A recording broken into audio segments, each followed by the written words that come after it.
Au commencement était la parole, et la parole était avec Dieu, et la parole était Dieu.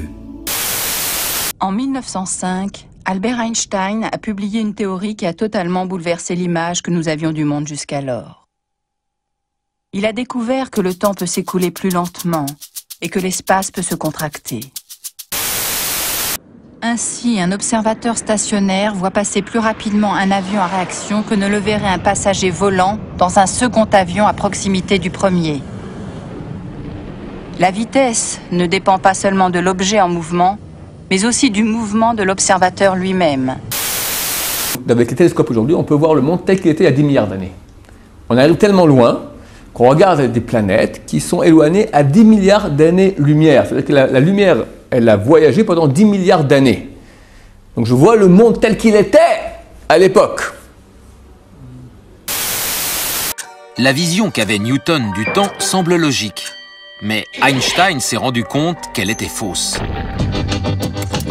Il a découvert que le temps s'écoulait à différents rythmes.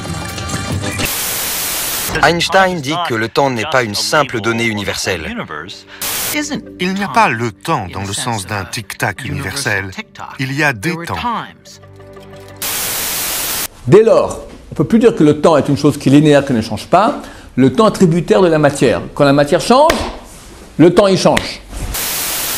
Le mouvement dans l'espace affecte l'écoulement du temps. Dès lors, maintenant, les gens posent la question pour la création. Comment est-ce qu'on peut dire, nous, que le monde il a 7 jours, alors qu'il y a 15 milliards d'années, c'est clair, on le voit dans les télescopes? Réponse.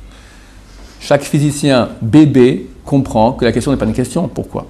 Parce que quand tu vis le Big Bang, on va dire maintenant, nous sommes tous maintenant une équipe d'envoyés spéciaux du journal.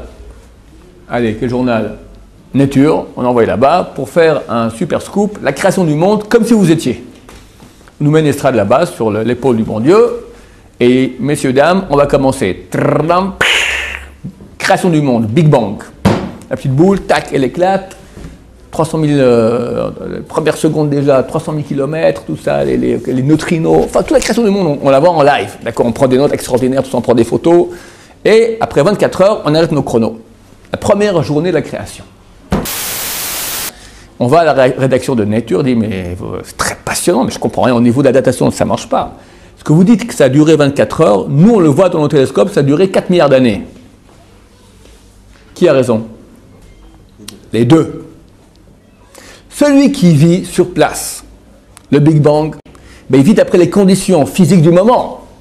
Tu as une gravitation, tu as un éclatement de la matière à des vitesses vertigineuses, ce n'est pas le même monde qu'il y a sur notre planète Terre ici aujourd'hui, ce n'est pas les mêmes conditions. Donc, le temps n'est pas le même. La théorie d'Einstein montre que la gravité comme le mouvement modifie le temps. C'est comme si la gravité parvenait à retenir le temps et à ralentir son passage. De façon très concrète, le temps lui-même perdra un jour sa signification.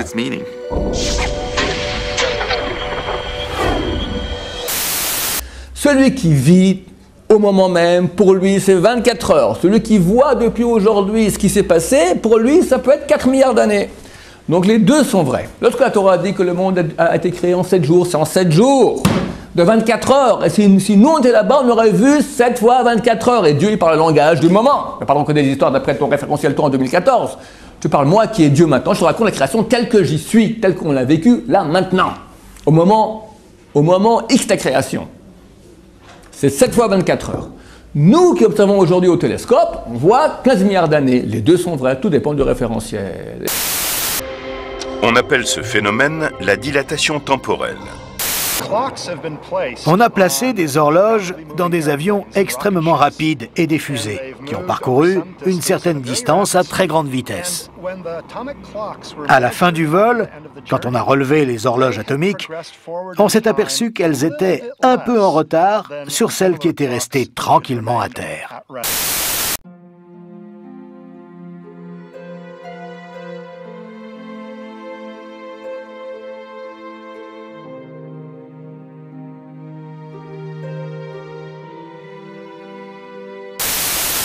Si vous ne croyez pas quand je vous ai parlé des choses terrestres, comment croirez-vous quand je vous parlerai des choses célestes?